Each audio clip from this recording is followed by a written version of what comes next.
Hey, welcome. Thank you guys for coming.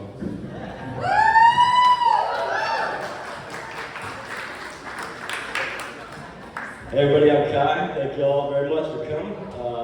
Sorry I don't have room for everyone today. If you'd like to come sit on the floor, there's plenty of room. There's a little bit of room. I know y'all love sitting on the beach. I'll sit on the floor too. So I'm going to start off with a video, just give y'all a backstory to who I am, what I've been doing, where I've been going.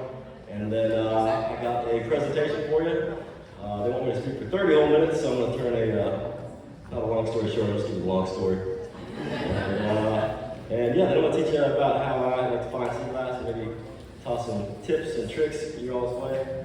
And yeah, so cool. First off, let's thank the hosts.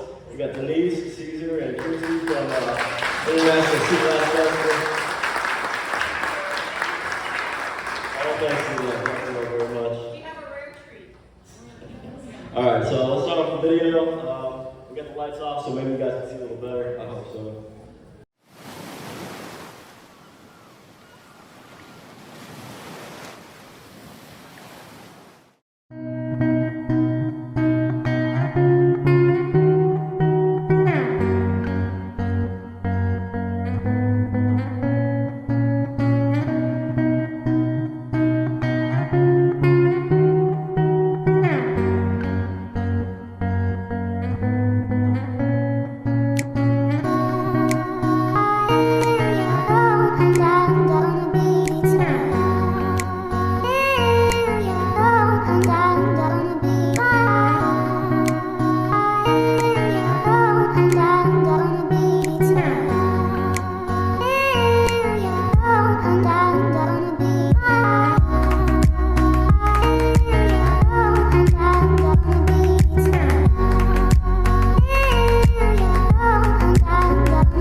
That's a cool piece.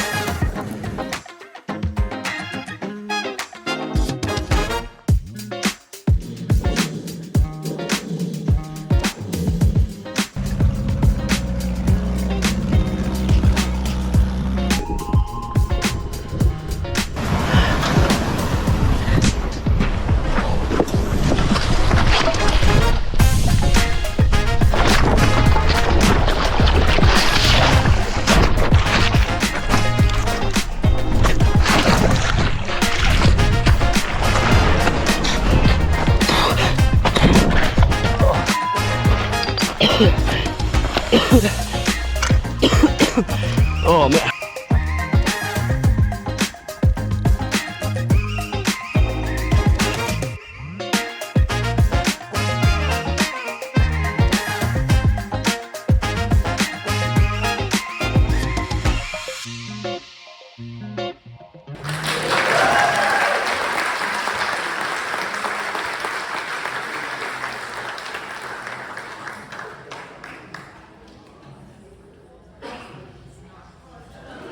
Alright, thank you all for watching that. I hope everybody can see all right. So I am Captain Kite, sea glass guy, and I sail around the world hunting for sea glass. It's my passion. I love finding a good piece of sea glass. But even more than that, I love to find a beach that no one's ever picked before. Just loaded with those big, beautiful colors. And yeah, always looking for crew. You let me know. So I put together a little slideshow presentation to kind of go along with my speech today. Like I said, I'm going to give you a little backstory of myself, how I got into sea glass hunting, and then I'll give you some tips and tricks on how I do it, where I go, how I find it, that kind of stuff. So cool. Thank you all so much again for being here. I really, really appreciate it. Right. Again, thank you all so much for having me. All right, cool. So there's just something special about sea glass. Something about the human condition we really like to look for and find things. Something about searching and discovering. It's really part of who we are, as every single one of us. My favorite part about that is the look people get in their eyes. It doesn't matter if you're a little kid or you're an old grandpa, you still get that same look of wonderment and amazement, no matter how old you are in your eyes when you find something like truly, truly wonderful. And so that's what really does it for me. That's really how I got my start. Just loving that look that people get. So here I'm going to talk to y'all about sea glass, a little about myself. I didn't rehearse a lot, so please forgive me a little bit. So they say one person's trash is another person's treasure. And I learned that very, very early on in my life. My family wasn't very well to do, but they did a lot of volunteering in the local community. My parents were the presidents and vice presidents of the local community volunteer organization, both for my school and for where we lived, which meant that little Kai had to pick up a lot of trash all the time, everywhere we went. So to encourage me to do that, at the time, early 90s, my parents got into the Pepsi Points Challenge. Remember that? You can find trash on the ground, get some points, collect them, get cool toys. So we used to get a lot of our Christmas and birthday presents, collecting those. My brother and I, we were skinny and small enough that our parents would take us to the recycling center and slip us into the bins, and we'd go with some scissors, we'd cut all the Pepsi points, get the Kool-Aid points, and then of course the box tops to help support our local schools. So yeah, I learned pretty early on that somebody else's trash could be my wealth. And I kind of been sticking to that all my life somehow. So yeah, mom stayed home. Mom, I had two siblings, brother and sister. My dad was a police officer growing up. My slideshow presentation rolling. There we were. Yeah, baby pictures. Alright, so there's my lovely parents there. Big thank you to them.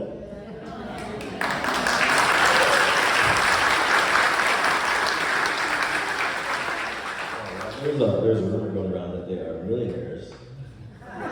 Very, very far from the truth. So at some point, as a kid, my parents stressed me as a firefighter. So when I turned 16 years old, I joined the fire department and had a heck of a good time doing that. But quickly after that, I wanted to join the military after leaving high school. I didn't get very good grades, didn't pay too good of attention. I was more focused on the dumpsters.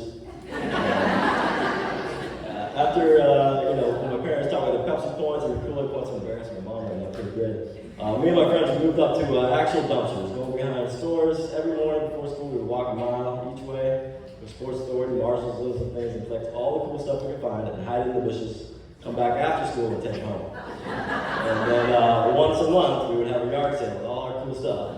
Yeah, and that's how I made a lot of money in high school before I was able to get a job.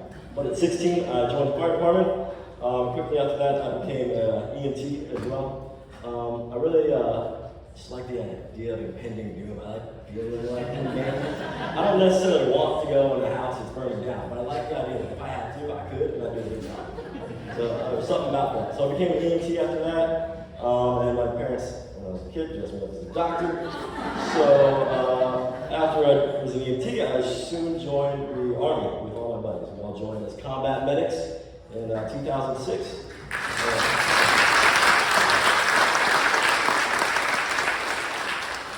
This picture was taken right after basic training here. And yeah, I always thought it was really cool to be a combat medic, and I never really wanted to be in war and get shot and get blown up, but I was happy that when I was there and those things did happen, I was able to do exactly what needed to happen to save the day. And that was a really cool feeling to have the skill set underneath me to do anything that I needed to do in those kind of situations. So after that, let's see here. During that time, I kind of saved up all my money. People say you don't invest too much in love, so I put all of my money during my time in Iraq into Chipotle and Taco Bell stocks. I love burritos. And so as soon as I left the Army, I decided it would be time to start going to school for agriculture. Well, that's not coming later. Anyways, might not have this stuff. So I met my dog, Elsie. Elsie's my best friend in the world. We were together for 13 years. We actually ran some marathons together. In order to stay in shape, I hate working out. So every 2 years, I would crash a marathon. As long as I could still do it, I knew I didn't have to work out for another 2 years. Now my knees are just completely shot. Mom, can you turn your hotspot back on for me? I think we're missing out here. Yeah, we're not online. Sorry guys, give me just a second.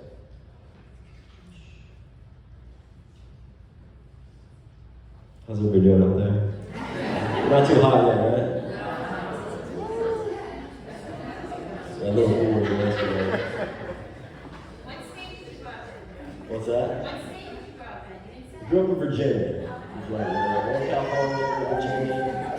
Hey, just raise your hand. Who out there has been sea glass hunting with me? Okay, all right, one of you, one of you. And who of you, how many of you have been sea glass hunting me, be in my videos? Come with me live. Oh, okay, we've got a lot more there. Cool, cool. All right, now we're connected. Go back on. Hey, Connor, I got the Pepsi bike from Pepsi Points. So I just yeah. I was wondering how you got here, man. All right. Still not working. All right, we'll try one more time. Don't forget about it. We're gonna do it. Still says it again. Thank you. Mom, get your phone out there.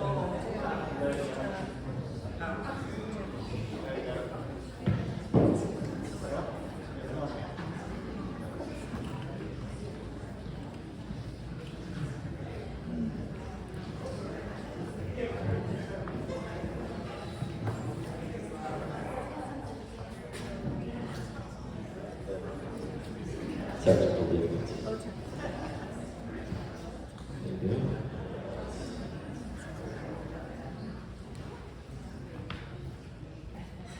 Hey! So after leaving the military, I just happened into a pet shop which was next to a Taco Bell, and I met my best friend in the whole wide world, Elsie. Not just depending on my dog, she went everywhere with me. Every country I went to, every place I went, every boat ride, my dog was with us. Like I said, we ran some marathons together. She also did not train, we just kind of went for it, and we made it every time. It never got really good times, but we made it. And that was all that mattered. She went everywhere with my backpack, stuff like that. Let's see here. All right, so my parents dressed me as a caveman when I was a little kid. So after I met LC, I bought a lava tube in Hawaii. So I went on Craigslist. Everybody know Craigslist, right? Yeah. Remember the free section? You can post free stuff. I posted free $500 reward if you find a cave that I buy. Right? So all these homeless people in Hawaii hit me up with all these caves they knew about. I would go on the properties and then, yeah, I've been sitting here for a while, this little squat in the spot. And I would look up through the tax map keys who the owners were of the land. A lot of people own just investment properties in Hawaii and have no idea what's on the land. I hit up dozens of cave owners and I picked my favorite one. And with all that Chipotle and Taco Bell money I saved up in Iraq, I bought a cave. And it turns out, didn't know this, there was only one sole entrance, and it turned out to be the largest privately owned cave in all of Hawaii. Yeah, pretty cool. When I bought it, it looked nothing like this. It was just raw land. So I built roads, I built fences, I built houses, I built caves. I planted hundreds and hundreds of plants and created edible forests. I put down cinder all the way back and started having cave raves with hundreds of people in the back of the cave dancing behind them. And before long, I started hosting people who wanted to learn how to organically farm. So I was going to school at the same time at the University of Hawaii because I was a GI Bill recipient, which means a military pay because I went to war. I had to choose a major. And so first day of college, they sat me down and they're like, hey, what major are you going for? I'm like, probably kind of figure that out later, you know. And I don't really like having to make solid decisions. But I'm like, all right, well, if I have to, just whatever the first one was on the list. And they're like, oh, cool, accounting. Oh gosh, no, whatever the next one is. And they're like, okay, agriculture? Yeah, all right, sounds good. So I started going to school for agriculture, and I figured, hey, well, man, why not buy some land, and like, why not buy some land on an active volcano? So that's what I did, bought the cave, and I started kind of putting everything I learned at school to work, to practice on the farm. I got animals, turkeys, pigs, goats, peacocks, chickens, ducks, rabbits, dogs, cats, everything I could get. And after my third year of college, I received a full ride scholarship to go on a thing called Semester at Sea. I suggest this for anybody who hasn't gone to college yet. So basically what it is a cruise ship that goes around the entire world every semester. It's done in 12 different countries. While you're on the ocean, you go to class for 4 or 5 hours a day and learn stuff. And then when you get to each country, you get 4 or 5 days to do whatever you want with all your brand new friends from around the world. So that's what I did. And on the cruise ship, I'll go back one. We were out in the middle of the Pacific Ocean. I think it was like day 8 between Hawaii and Japan.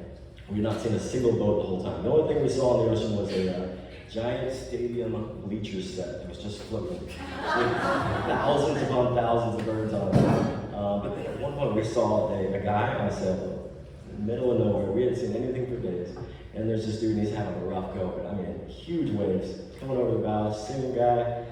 Looks like he's having the time of his life. You know, he's still pretty far away. But everybody on the boat talked about it for the whole week, agreeing that they would never possibly ever get on a boat and sail across the ocean. So I knew I had to do it. As I was on semester C, I started not very good at collecting things and keeping them. I lose a lot of the sea glass I find. So I started collecting tattoos. I get one in every single country. And I have the artists do what they want to do to represent their culture. They're all puzzle pieces. Connect and keep getting ever higher up my leg and hurting more and more. I've done about 20 or so, and that's one of the other things I've been collecting. So like I said, I started hosting volunteers from around the world and teaching them how to organically farm, which was really cool because it kind of gave me a little more freedom with the farm. Obviously, you know, if you're a farmer, you're stuck there. Well, I'm getting a lot of volunteers. You can go on vacation every once in a while. So that's what I started doing, training people to come, take my stay, take care of the animals, take care of the plants, and grow things. Like I was telling you guys earlier, there's something really special about that look in somebody's eyes when they find something amazing.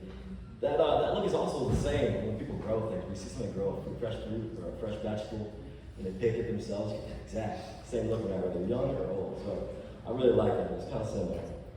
The whole time, I'm constantly treasure hunting. I always wanted to be a pirate. I grew up knowing I had to be a treasure hunting pirate. But I grew up in the suburbs, about 4 hours away from the ocean. It was pretty tough. I would spend most of my time out in the woods, coming home late and dirty and getting in trouble and having too many creatures in my pocket that I wanted to keep as pets. And Mom would whisk away with the broom, but always looking. So when I got to Hawaii, this picture is on the big island of Hawaii. There's an island, a beach called Trash Beach, and for some reason where all the trash in the Pacific Ocean that comes from the Great Pacific Gyre ends up on this one particular beach. I found some glass floats there. My coolest thing I ever found was this Japanese rescue boat. I hired these fellow hippies I saw on the beach, gave me some free drinks, and they helped me push this up on a truck, but I broke the truck rack, so we had to leave it right there. You guys can see the bars were both bent and done. So I never did get that boat back home, but that was one of the cool pieces of treasure I found there. So this is my cave. I started off growing organically, growing mushrooms inside the cave, Japanese classic style. So these are reishi mushrooms here. I would cut logs, inoculate them with the mushrooms, started growing. It worked for about a year, and then it turns out not a very good business of doing the tropics. Way too many infectious funguses in the air, so it did not pan out at all. And it just turned out I had a cave, but nothing really to do with it. So I decided to just start making the cave as cool as I could. Start growing things, planting things, making it as beautiful as humanly possible in hopes that people would use it for movies and commercials like that. And actually, last month we just finished shooting a Jason Momoa TV show called Chief of War that'll be premiering soon. And many of the episodes take place in what I call Kaimana Cave. Like I said, I had some cave raves, some pretty big parties down there. Always a little bit wet, but great for Halloween. And it's quite a beautiful place. It actually had a type of fungus. It was a Tenomycete, which is like a bacterial fungal kind of correlation. They work together in a symbiosis, and they grow on the walls of caves only in Hawaii. And this particular cave had a gold type of it. So when you shine a light, the entire cave would actually look like it's made of gold. There's so many microscopic droplets that it would refract like it was made of gold. Like there's so many children that I had cave made of gold. So here's what it looks like from the outside. There's some of the stalactites to make a little raptor there. Convince some kids that was a real dinosaur. And yeah, here's me in my hammock. I built a chapel in the back of the cave. Decided I would start doing cave weddings, so I got my ministership. Yeah, it was going to be a really niche market. Turns out, in the 3 years that I had my cave there with my ministership, not a single person wanted to come to life in the wet, dark cave underground. Apparently the beach is where to go to. So yeah, played with some lava. Fun fact, I sold my farm, and about 3 months later, the volcano erupted. And within just a couple miles, the entire river came down and burned everything away. It didn't hit my farm exactly, luckily, but housing values went, ew, so it sold right on top. So I knew that I wanted to sail around the world after seeing that guy, after doing semester at sea. So once I graduated, University of Hawaii, I sold my cave almost immediately. I started doing treasure hunting. I started looking for shark's teeth.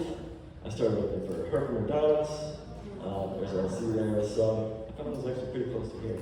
Geode, stuff like that. And then I cruised the entire length of the U.S. looking for the perfect boat. My parents said, hey, maybe a good idea that you get some sailing lessons. I had no idea how to sail whatsoever. So I went to Thailand for a month, and I got my scuba license, I got my pilot's license, and I got my sailing license. Yeah, I didn't get like a really nice one, I just got wanted to make it legal.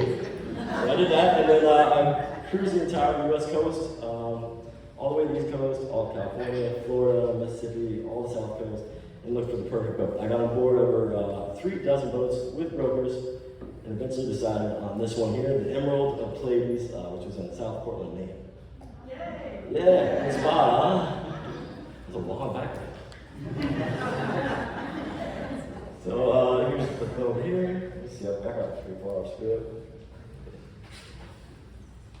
Cool. Yeah, so I'm not going. I really like having a farm. I don't really ever want to be in a situation where there's no food in the store, but I like knowing that if it happened, I could grow my own and I could take care of myself. So something really cool about that. I sold the farm, and I graduated, bought the boat, and of course had to show my mom and my dad boats, so they came up to Maine to visit. And one of my favorite passions in life is scaring the hell out of my mom any chance I can get. Whether it's me going and just doing things that make her worry constantly, or it's taking her on actual adventures that she does not want to volunteer for. So this is my dinghy, the little boat behind the boat. I convinced her that she would go with me on one dinghy ride. I had elaborate plans to take her miles and miles away to crazy islands and treasure hunts. She settled on the closest beach to the boat, so that's where we went, and there was really nothing there. So we started walking the beach together, and there was some sea glass, and she started picking it up. I don't really know much about sea glass at the time, but she found a red piece. And she was like, oh, this is so cool. Now we didn't know that was red. It was like, oh, pretty neat. So the same day, we go back to my boat, and I had a friend over, and they had their kid there. I was a 3 or 4-year-old kid. She was still off the cool finds in her pocket. And the kid's like, ooh, can I have that one? He wants the red. And I'm like, she knows, right? Oh, sure. I was like, oh, it's okay, yeah, give it to her. So she gave me the red piece. And then we started looking online that night, and I realized red is like one of the rarest colors. And some people live their entire lifetime and never find it. So I was like, no worries, Mom, I'll go tomorrow, I'll get you one. We know where you're at. So for the next 4 months, I went every single day hunting for sea bass and never, ever, ever found another red piece. But I'm not one to break the promise. So after 6 months, I left Maine. I had a broken engine. Well, about broken, I realized that. As soon as I got that put in, that was the end of November. I left in a snowstorm and did not have autopilot yet, so we sailed straight down to Annapolis, Virginia. It took 7 days, got there, still snowing. All of a sudden, I was like, this sailing stuff doesn't sound as good as I thought it would. But kept going another week. Got to Florida. First day I got to Florida at 8 o'clock in the morning. My boat was struck by lightning. Yeah, what was I say? Emerald of Pleiades. Based out of Hawaii, the Coast Guard makes you choose a port to say you're from, your hailing port. I didn't know what to choose. I wanted to have something cool. I was thinking maybe like say Earth, but you have to have a state, so like, ooh, Earth, Texas. I don't care. Curve the Texas part. Then I decided there's an 8th island of Hawaii. It's still 3,000 feet below sea level, but technically it is an island of Hawaii. So I put Loihi on my hailing port, and the Coast Guard straight up accepted it. So now I'm the only boat in the whole world with a hailing port of a sunken volcanic island off the and this was my first day finding sea bass when I reached Curacao. So after 9 months in Florida, fixing up lightning damage, paying pretty much what I paid for my boat again to fix it all, we left and headed down for the ABC Islands. Now, I fixed everything in my boat that lightning could have touched, but one thing I didn't realize was that the propeller shaft, which is that long thing that spins on the back of your boat, that's where the lightning exited my boat.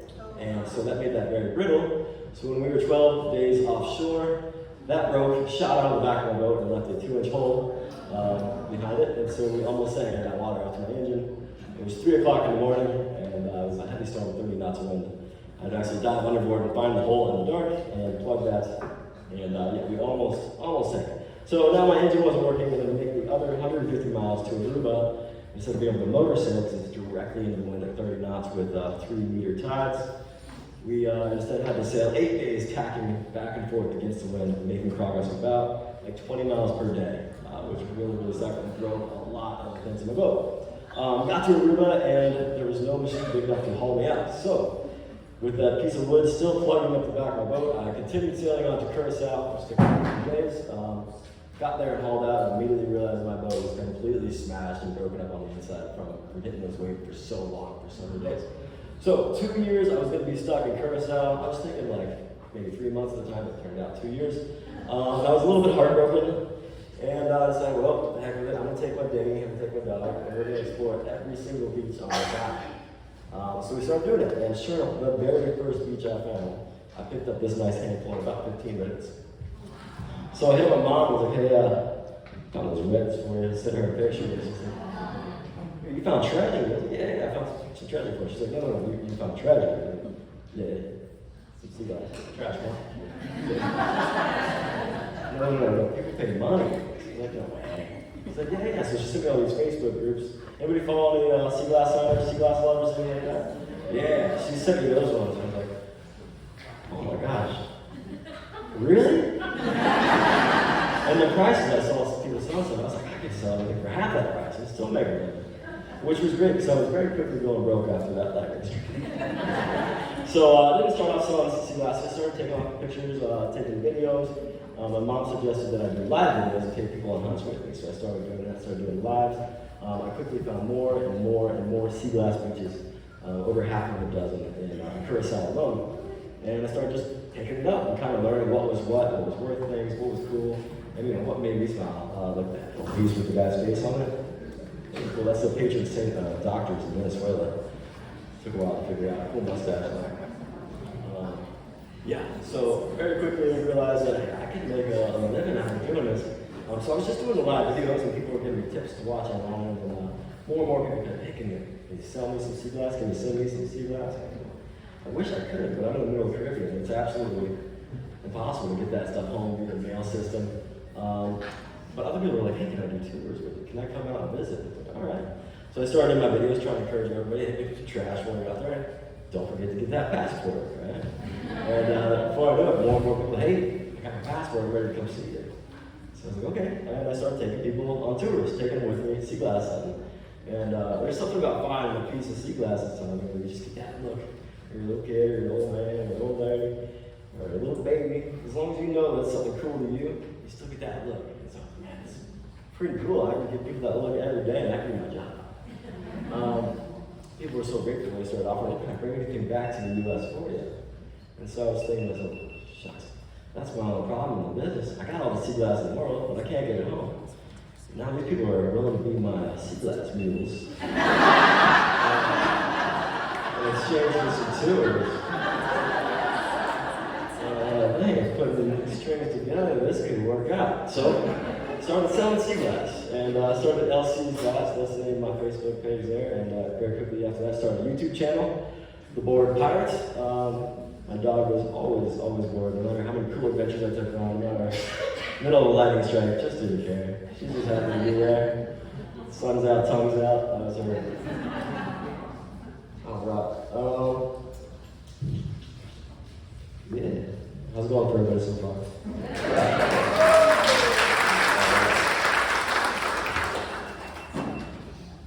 All right, so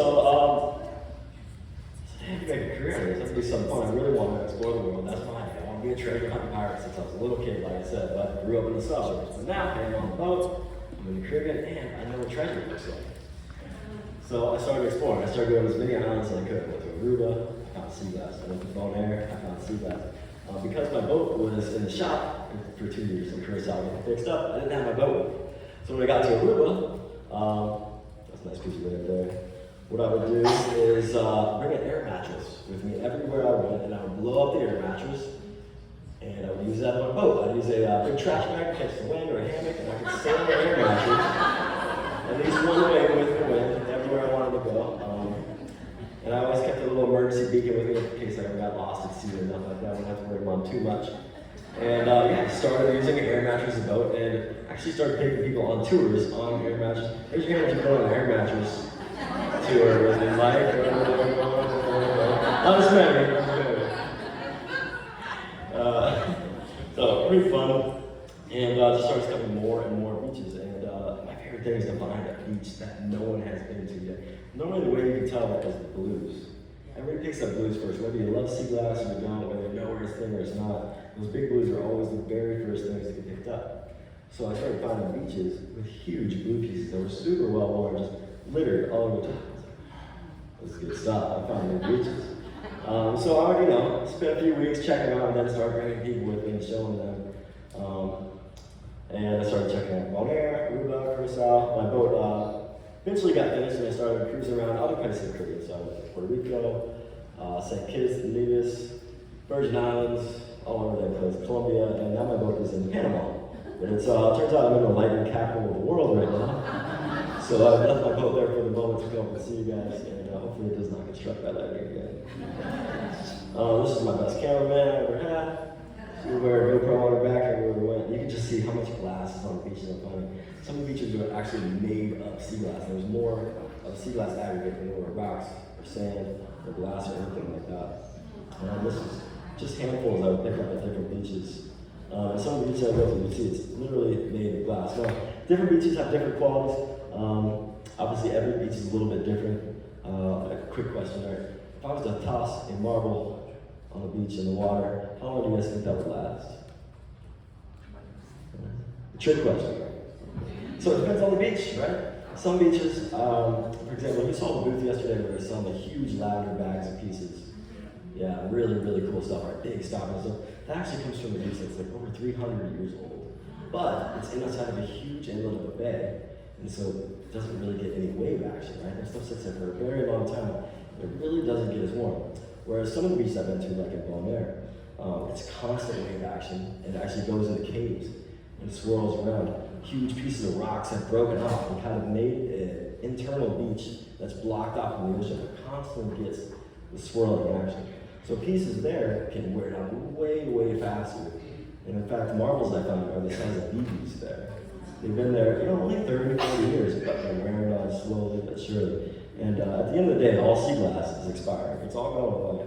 Now more and more glass is going to the ocean every day. Not just new glass, old glass too. There's old dump sites. They're all on the beach. They're slowly degrading into the ocean. So old glass from 100 years ago plus is still getting pushed out there and starting its life as sea glass. But all sea glass is in there is slowly but surely turning back into sand. So don't take it too seriously, it's all turning sand. Well, this one was a little out of it. But I'll see also we'll go back to explore for geodes, among the shark's teeth and purple diamonds. And Pine Beach is just made of mermaid tears. So that's what I do. I'm sailing the world, hunting for sea glass. I read a lot of like Treasure Island, Robinson Crusoe. It's kind of Robinson was a kid. I just always wanted to be a treasure hunting pirate. I don't ever want to be adrift or cast away to a desert island by myself with a wrecked ship, but I'm happy to know that it did happen. I'd probably be okay. This is probably one of my favorite pieces I've ever read. My future girlfriend. And our son's a good piece of that too. Kind of always wondered the last few years, like, if my parents had bigger ambitions for me, maybe be a doctor, a lawyer. But now with artificial intelligence kind of taking over the doctor and lawyer jobs, I'm pretty stoked because I don't think they're going to make computers go pick up sea glass anytime soon.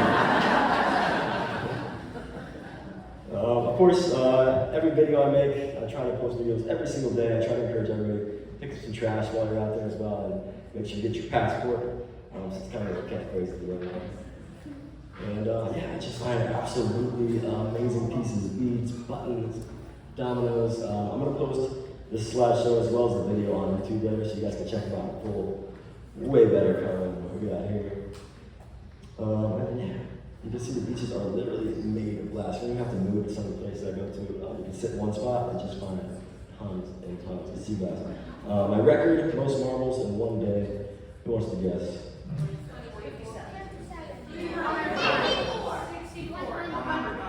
186.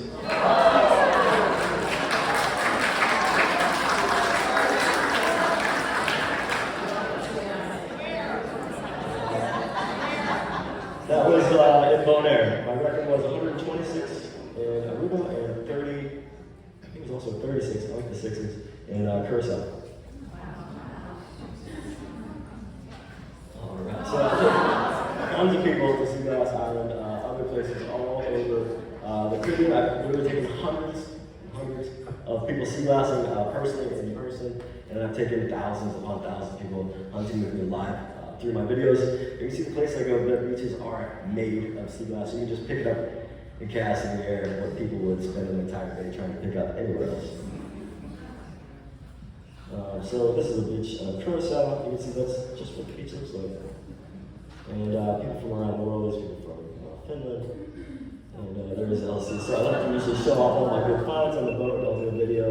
I coined the term sea coin, which is usually bottles that are perfectly symmetrical, perfectly flawless. And there's a good sea coin right there. Those are my favorite things to find.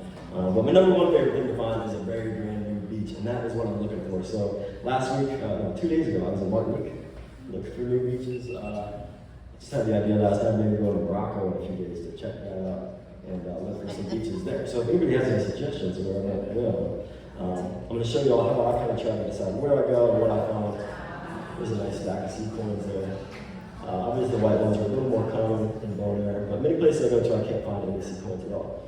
So Bonaire is a pretty sweet spot. You guys saw in the video I was doing the caves. They actually would drop all the trash at a specific spot. They make a ramp off the side of the cliff, a big concrete ramp, and they would shoot the trash down for decades and decades and decades in the ocean. It just so happens there's some caves over there, and all the trash would get shot into those caves and just swirl around. So if you can hold your breath and you don't mind working in the dark, you're not afraid of giant rocks falling on your head or sharks, you can go into those caves and find some pretty cool stuff. Buttons, sea coins, marbles. Some really cool marbles for sure. Cool, there's my boat, the Emerald of Pleiades. It's flying the spinnaker on that one.